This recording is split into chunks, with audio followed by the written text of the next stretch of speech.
Three, two, one. Good morning. I am reading about this great new mission to the moon and everything, and it made me think about something.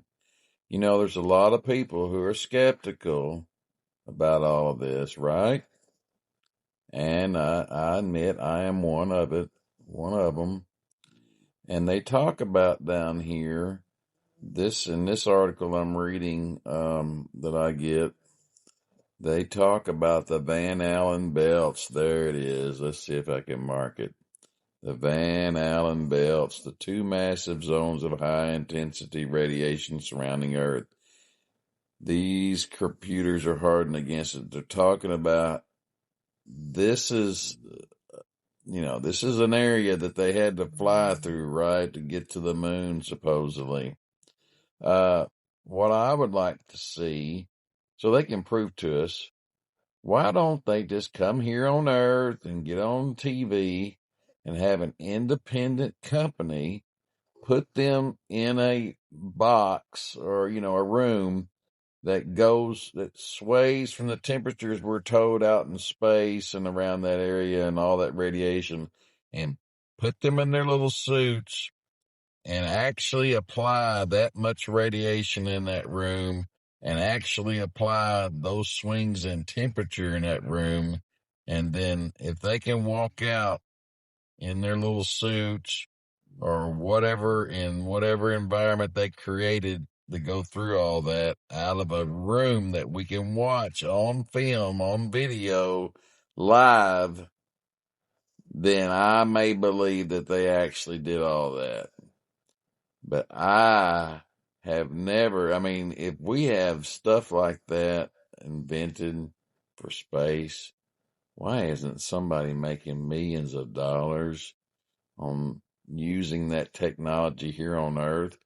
If we can protect them from that much radiation, then why aren't we building nuclear sites here? Because if we know how to protect against stuff like that, we should be able to contain nuclear energy sites safely and not have to worry about a Chernobyl or anything anymore, right? Right?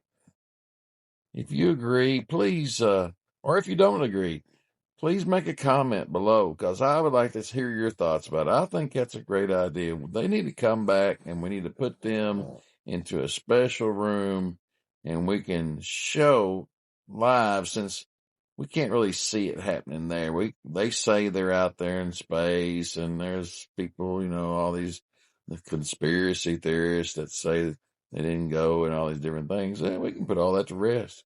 We just have a third party, somebody that, several people can verify, and there's no connection to any other country or anything else.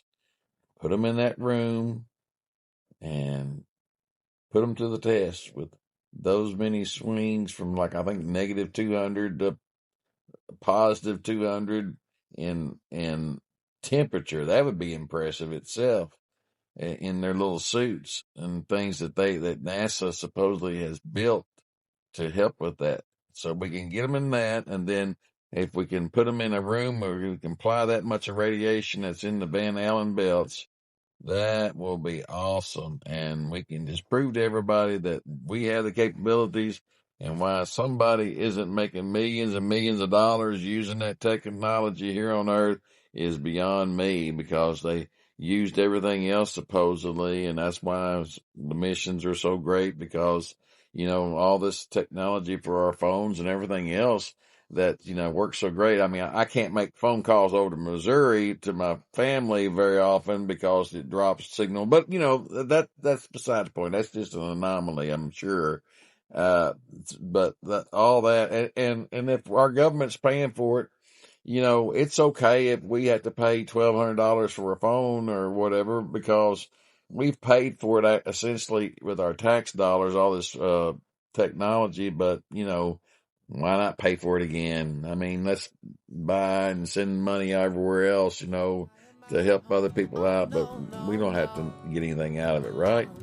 Anyway, I get off my soapbox. Comment below. Rocket Man, burning out his fuse up there alone.